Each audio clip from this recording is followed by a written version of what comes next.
न दूसरा लाइन पिया ए राजा बड़ आचारा को हमारा तो साइन पिया जदि मरब न दूसरा लाइन पिया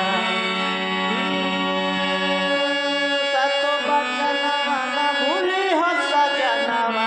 लगिया बचय हरे हाल में एगो चुमवले जगाल में संगे दिलवले जारुमाल एगो चुमवले जगाल में संगे दिलवले जारुमाल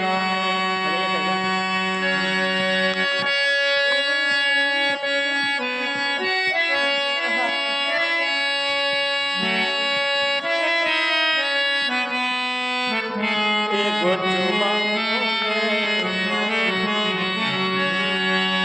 पता लागी जे कदम बाबा ले बलम जदि परब निहाले के पाले बलम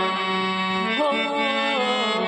पता लागी जे कदम बाबा ले बलम जदि परब निहाले के पाले बलम आँखी में हमारा जे आवे दे बहयासो खालम जहरिया ये पवन पेरे यासो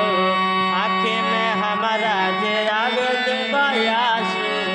खालम जहरिया ये पवन पेरे यासो कमे कमई हो यानी मन से रही हो आवे बदलाव नहीं चाल एगो चुमवले जगाल में संगे दिलवले